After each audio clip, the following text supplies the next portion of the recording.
Tēnā koutou katoa, and welcome to our postgraduate information session on education. My name is Sophie Scott-Elvidge, and I'm the postgrad taught recruitment specialist here at the faculty. I am joined tonight by our Associate Dean Academic, Dr. Barbara Staniforth, as well as a number of our program leaders.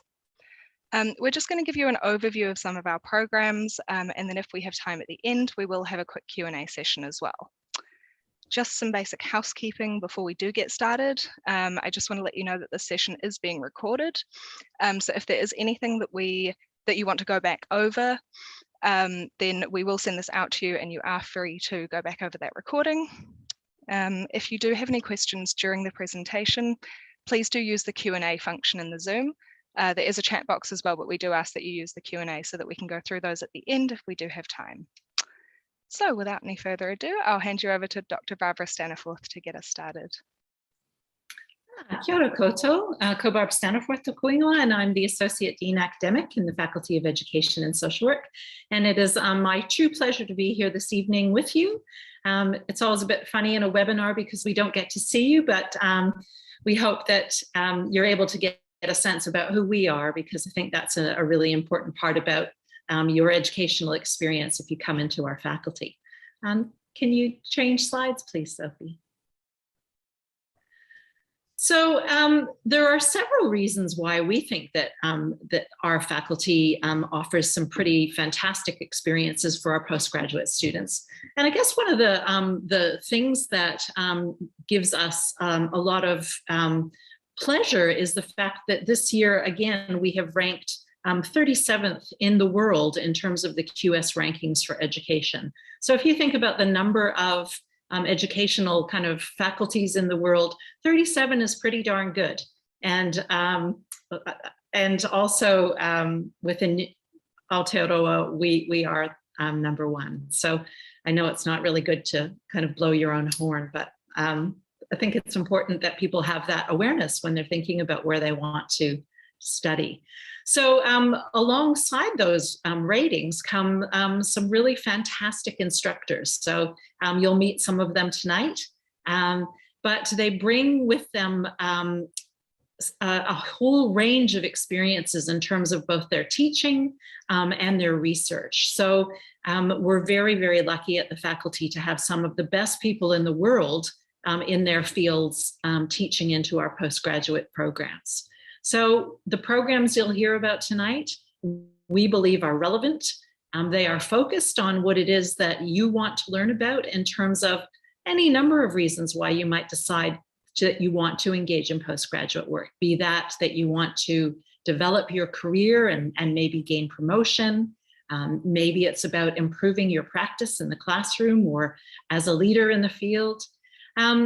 Coming back to school, we know that when you're in practice, there's hardly any time to engage in reading and thinking about theory. And so coming back to postgraduate study really provides a really fantastic opportunity to start to link some of the really current and innovative research with practice in the community. And I guess the other thing that's a real privilege about coming back for postgraduate study is that you become part of a community of scholars thinking about ideas and being together with other people who share that love for learning.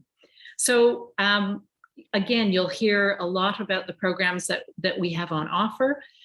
We recognize that it's a big decision that you have to make and that it will cost you in terms of time. And for those of you who still have a social life post-COVID or that it might impact on some of those things in terms of working during some of those hours. And I guess with great kind of rewards come sometimes a lot of hard work. So we recognize the sacrifice that people make in coming back to school, and we really want to make it worth your while, both in terms of time and cost and money as well. Thanks, Sophie. Could we go to the next slide? So what you're going to hear about tonight from Dr. Kane Meitzel and Dr. Rosemary, or Associate Professor Rosemary Earlham and Dr. Kay Twyford are about different programs that we offer at the postgraduate level.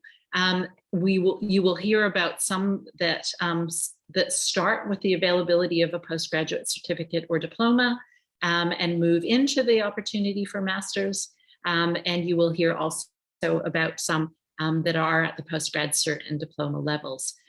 You'll see here that we have arrows that point down from taught. Those are indicating that those are not necessarily all involving theses or dissertations, but when we move into the master's level, generally we are looking at different options in regards to masters. And you'll hear all about the different flexible options that you can undertake. So without further ado, it's my great pleasure to hand you over to Dr. Kane Meisel. And again, thank you so much for being with us this evening. Thanks, Barb. Sophie, I'm going to ask you to go backwards slightly and just go back to that previous slide so that we can just talk about a couple of things on this one before we move on. So as Barb indicated, that there are these taught components within the programs as well as research components within the programs. So before you move into the master's programs, you can choose to, if you're not sure about sort of signing up straight away for a master's, you can do a postgraduate certificate, which is just 2 courses, or a postgraduate diploma, which is 4 courses. And if you decide in doing those courses that you really sort of get the buzz for doing further study, you can choose to transfer those courses toward your master's, as long as you do that before you actually graduate. So it's really important to talk to advisors and make sure that you do get advice if you are considering shifting. And Sophie is a great person to talk to about those sorts of decisions, as well as people like myself. One other just little thing that I've noticed that is not quite right is the Master of Education practice, which we'll talk about in a little more detail in a couple of slides, is a fully taught program. So there's no research thesis or dissertation in that program. Can we jump 2 slides, please, Sophie? So it is a little bit tricky. We do have a number of different programs within the faculty, so it can be quite hard to sort of make a decision about which one is right for you. So that's why we'll talk about each of these in a little bit of detail so that you can sort of get a sense of what the different focus for each one is and which one is more a fit for what you're interested in. I'll be talking about the first 3, and then I'll be handing over to Kay to talk about the Master of Educational Leadership. So the Master of Education is our sort of most mainstream, so to speak, program. It was one of the earlier programs. It's 1.5 years full-time or 3 years part-time. Most students will enter through this left, the middle column. So those are students that haven't done previous postgraduate studies. So this is their sort of entry into postgraduate. But as I said, if you've done a postgraduate certificate and you want to change, then you can transfer that over, and that then becomes part of the 1.5 years full-time. So the key component of the Master of Education is that it's sort of the most focused on research of the different education programs. Half of the points value is allocated to research. It does provide entry into the doctoral program. You need to have a reasonable level from your previous study. So the GPA requirement is 5, which is equivalent to a B average from your undergraduate study. The taught component and structure there is the 2 times 30 point. So basically that's 2 content courses, and each of those courses with 30 points, that means you would only do 2 in 1 semester, would be full-time. Or if you were part-time, you would just take 1 course per semester. You'd also need to do a research methods course before you, ideally before you complete or start your research thesis. And you would have a supervisor that would work closely with you in doing that research component. Finding a supervisor is something that I would really recommend that people start quite early.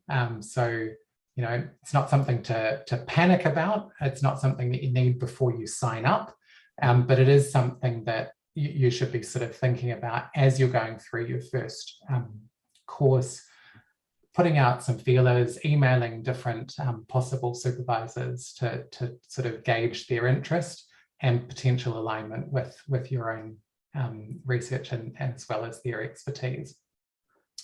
So this, sorry, Sophie, still. So the right-hand column is for people that have done a complete postgraduate diploma. So that's a full year of taught courses, or if they've done a Bachelor of Education honours, and they must also have done a research methods course throughout that earlier study. In this case, you would be doing a research thesis only. So that would be a 1 year full-time research study or 2 years part-time. And that would also give you the Master of Education qualification. Now the next one. Thank you. So the Master of Professional Studies is more of an expedited master's. But one of the really important things about the Master of Professional Studies is that it recognises your experience from teaching. So if you have at least 4 years bachelor degree or bachelor's plus a graduate diploma of teaching, as well as 3 years teaching experience, then this is a master's program that you can take that gives you the qualification within 1 year full-time, 2 years part-time. It's very similar in structure in terms of being balanced. So it's got both taught and research, but it is that sort of shorter overall program. The great thing is that it does still allow you to continue into doctoral studies. It's a smaller research component. The overall cost is obviously less because the total points value is smaller. You do, as I've said, need teaching experience to enroll in this. One of the little pieces of guidance I would just note for those that do consider this program, while you can take it full time, if you're doing the research dissertation, 1 semester is very difficult to do a dissertation, and if you are going through the ethics process. If you are working with a supervisor that's proposing something else, you know, that doesn't require ethics, that doesn't require you to collect your own data, that's perfectly appropriate for a 60-point dissertation. That can be achieved quite successfully within a 1 semester program. But if you are really keen on collecting your own data, I'd strongly advise that you do it part-time so that you have a full year. And finally, the Master of Education Practice is our fully taught program. So there's no research component in this program at all. So that's attractive for people that know that that's not something that they're really interested in undertaking. You do need to be a qualified teacher.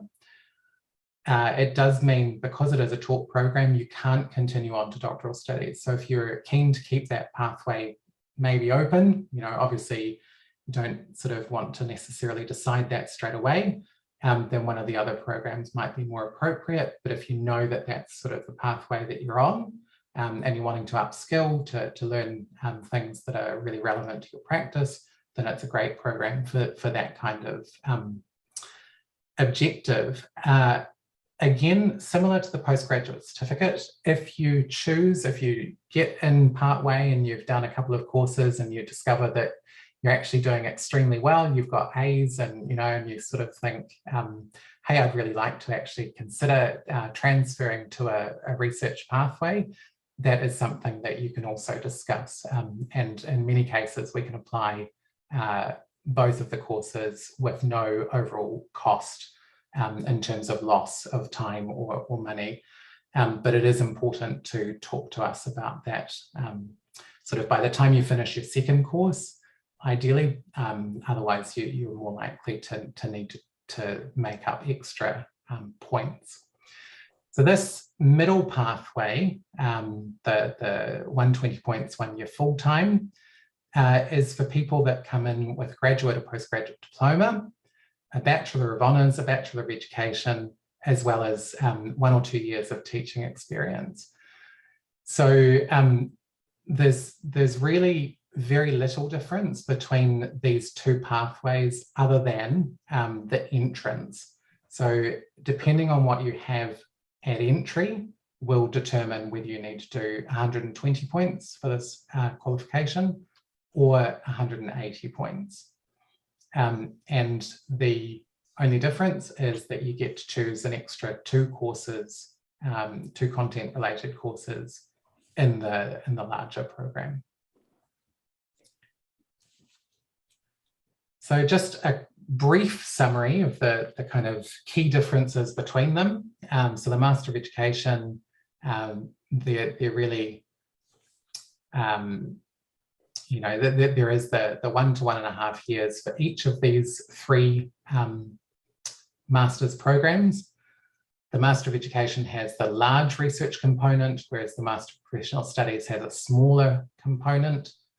The Master of Education Practice doesn't have any research component.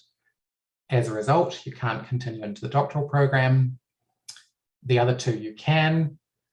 The Master of Professional Studies and the Master of Education Practice, you need to be a qualified teacher. And I will hand over to Kay to discuss the educational leadership programs. Thanks, Kane. Tēnā koutou katoa.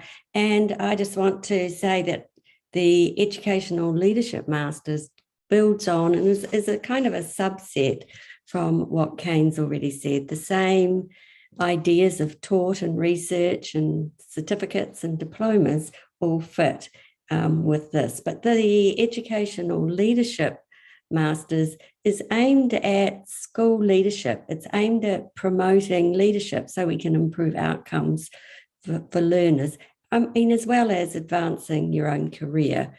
So just like the last one Kane was talking about, you do need a teaching qualification, you need a bachelor's degree with your 5 GPA, and you also need 3 years practical experience with some leadership in there. So, and that's really to make the course relevant and authentic for you, because you're being asked to bring a theory to practice.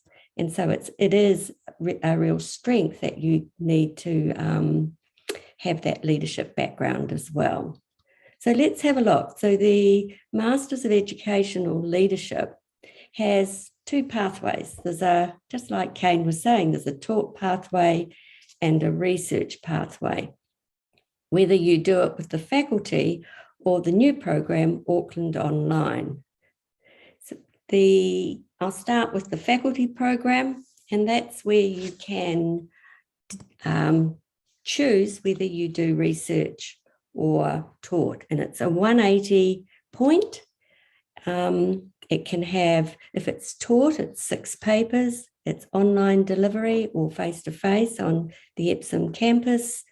It's 1.5 to 2 years full-time or longer part-time, and so you can spread it out. And if you're working, you really need to be doing it part-time. There's a lot of work to get the most out of the program. So that's a piece of advice there, that it's definitely too hard to do it more than part-time if you're working. With the, a bit more about just back a little bit, Sophie, please. So with the research component, you choose to do a 90-point research project. So that's the equivalent of 3 papers. So part-time, that would be for 1.5 years, and it allows you to get really stuck in and into something that interests you and usually relevant to your practice. So that's a really good point about it. And you can carry on. It's a way of thinking about carrying on to PhD doctoral studies, which you mightn't be thinking of at the time, but it's amazing how you can come back and look at it like me after many, many years of teaching. The taught program at the faculty is 6 papers. Now that one doesn't go on to doctoral study, but if you include a research methods paper in there, there are bridging ways further down the field where you could, if needed, get into EDD and possibly PhD, depending on your grades. So that would involve doing a supervised research project to show that you understand how to do research. The taught program, the other taught program is through Auckland Online. So thanks, Sophie. So the Auckland Online program is 6 papers, and it's a set program. You follow through the papers on a rotation, and you start where the rotation is up to. So this semester, educational leadership is the paper everyone's doing, and then they follow through. And the Auckland Online approach allows you to get to know your cohort. So you work closely with your cohort, and so you can build community and make friends and networks. The courses are aimed at leadership. There's a very deliberate leadership focus. And even in the communities of learning, it's looking at developing leadership for collaboration of equity. You've got policy in organisations, understanding policy appropriate for school and being able to critique it. The mentoring professionals is a paper that's focusing on, as a leader, how do you introduce coaching and how do you make it coherent with the other things going on in your school. So it's a 2-year, pretty intense program. You do 3 papers a year, 1 semester 1, 1 semester 2, and then a 9-week summer school paper. So there's not many breaks, and it's hard work. That's all I'll say. But it's from those that we've had our first group graduate, and it's impressive. It's a worthwhile qualification.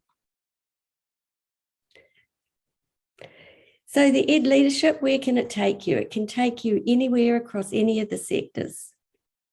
Within the program, you can choose whether you're focusing on secondary, tertiary, ECE, and your assignments, you can choose to focus on your practice to keep it relevant and authentic. You can even go into policy, research, learning facilitators. The opportunities are pretty broad out there for the qualification, and it's well respected across New Zealand, and we've got a growing number of students, school leaders, taking the program. So that's where it can take you. And I suggest, before I pass over to Rosemary, if you've got questions about the specifics, talk to an advisor. Like Kane said, they can advise you in a conversation about where your energies are best suited, whether it's the Masters of Ed or the Masters of Educational Leadership and the other programs Kane talked about. So Rosemary. Talofa lava o lo'o ingoa o Rosemary. Welcome to Samoan Language Week, everybody. My passion is languages and language teaching, and I would like to introduce you to a new qualification where we taught it for the first time last year. So we still have students completing this qualification, the Postgraduate Certificate and Diploma in Teaching Linguistically Diverse Learners. You might think, oh my goodness, what does that mean? Well, it replaces the graduate diploma in teaching English in schools to speakers of other languages. So who are the people that might do our postgraduate certificate diploma in teaching linguistically diverse learners? They are teachers in all curriculum areas and all teaching contexts who have learners from other language backgrounds in their classes.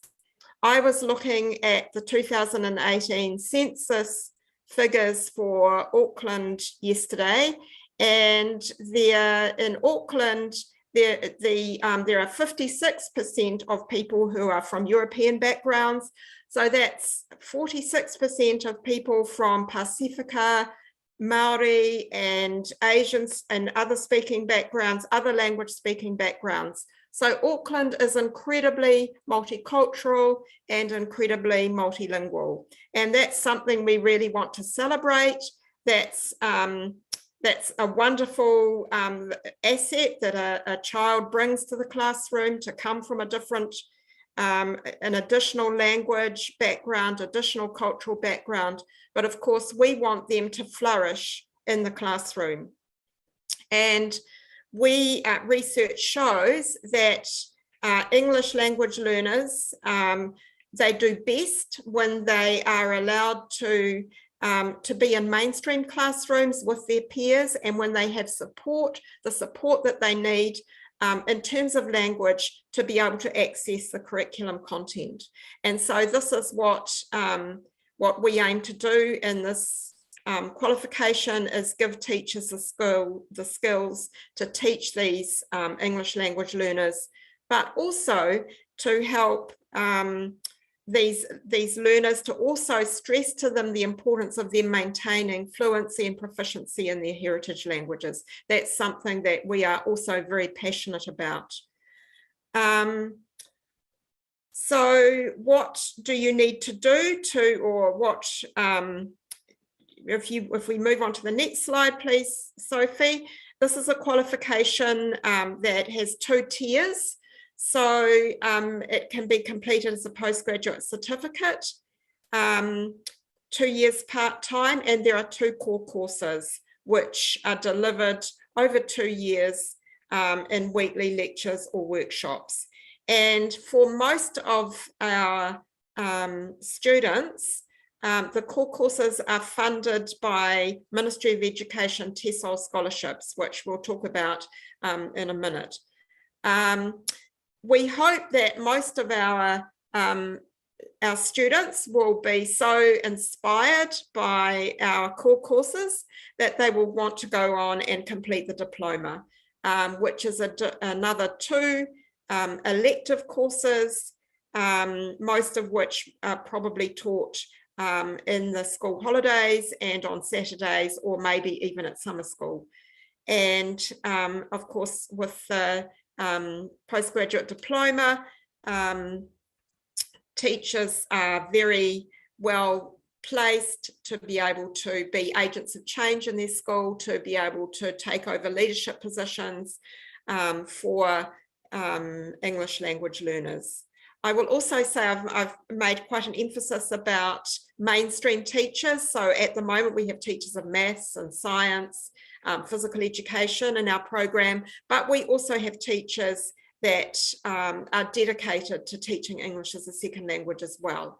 Either at times withdrawing students, particularly students who are new to English and to New Zealand schools, or supporting teachers in mainstream classes.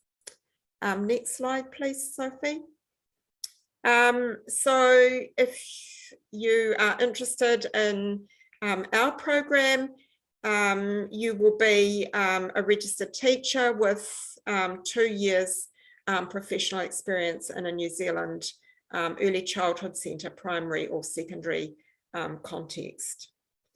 And the next slide, I mentioned that the Ministry of Education provide funding support. And so most of our students have TESOL scholarships, which cover the core courses. But usually there is funding available for for the electives as well, or for funding for some of the tuition fees for the elective courses. So Sophie, I think now you are going to move on and talk more about funding. So I'd just like to introduce you now, or hand you back to Sophie. Thank you, Rosemary, and thank you everyone for that. That's been really interesting. So before we go into the funding options, I'll just give a quick reminder that if you do have any questions as we move through, please do use the Q&A function, and we can get to those ones at the end. So we have a number of different funding options at the faculty. Some students will apply for StudyLink, but in addition to that, we do have University of Auckland postgraduate scholarships, and those are divided into general scholarships, Māori, Pacific, and international. In addition to that, we do have guaranteed scholarships as well. Those are for high achieving students, and those are for postgraduate research or doctoral programs. So if you have a GPA of 8 or higher, you have a guaranteed scholarship for those programs. There are also a number of fee subsidy agreements. So we have practicum placement subsidies. So if you are an associate teacher, if you have hosted our students, then we do have a couple of different options for you for fee subsidy agreements as well. So always good to get in touch if you do think that you might be eligible for any of those. And hopefully you have heard something tonight from our lovely program leaders that has inspired you to take that next step. All of the applications are initially done online. So in the first instance, the first step is to go to the main University of Auckland website. There's a big banner up the top that says apply now. So if you click on that banner and just go through the steps online, that's how you do the initial application. If you do have any queries or any issues when you're going through that, my email address is pgt@auckland.ac.nz, and do feel free to get in touch, even if you're just wanting to chat over, you know, to say, hey, there are a few different master's options and I'm not sure which one would be the best for me. Really happy to chat with students about that, because sometimes, you know, you do need a little bit of steering in the right direction as well. Applications for semester 2 do close in July. I'd always recommend, if you are interested, to get an application in as soon as possible. It's just good to have that peace of mind that you know that you are confirmed on the program when you do want to study. We do also have applications that they're open now for semester 1 next year. So if you are thinking a little bit further into the future, it's never too early to apply for a program. We are processing those applications at the moment, so you're welcome to apply now for whichever semester you'd like to study in, or to get in touch with us if you would like to have a chat about any of those options, how we need it structured, funding options, any of that sort of thing. So I'll have a look now to see the question box. It doesn't look like we do have any questions that have come through so far. One question I'll just start off with, in case anybody is interested, that we get quite a lot, is how do I know the difference between a 120 point or a 180 point master's program in terms of eligibility? Look, if you're not sure which one you're eligible for, if you make an application for either of those programs, we will assess that application holistically. So if you are not eligible for a 120 point program, but you are for a 180 point, or vice versa, we will get in touch with you to let you know that there are other options. And we will do the assessment of your GPA as well. So if you're not sure whether you meet that GPA, there is a calculator online, but if you just apply to us, our admissions department will do that GPA assessment, so you won't have to figure that out yourself. Just got one come through here. Any advice for the selection interview? I'm assuming that that might be talking about a selection interview for one of the teaching programs, in which case we do have some information online about how you can prepare for those interviews. Our main advice is, sorry, if this is for one of the teaching programs, our main advice is that you do try to get out there to do a school visit, just get an idea of what it is that you're applying for, what it's like to be sort of on the other side of the classroom. So that would be our main advice if you're asking about the selection interviews for teaching programs. And just to add to that, if you're talking about the programs that we've talked about tonight, so the master's level programs, there are no selection interviews. This is about student visas. If you have queries about visas, I would recommend send me an email. We have a department that looks into visas that I can either help with or refer that to. Generally, you will need a student visa in order to study in the semester that you've chosen. Yeah, but if you've got specific queries about that, do feel free to send them through to me and I can either answer those or refer them on. Thank you. As I said, the session is being recorded, so if there is anything that you do want to go back over, we will be sending out this recording, so you will be able to go back through it if you do wish. And again, if you do have any questions or you're wanting to chat through your options, anything like that, please do get in touch with us. We're always really, really happy to talk to students. And apart from that, thank you so much everyone for joining, and thank you to our lovely panelists as well for joining us tonight. Have a great evening, everyone.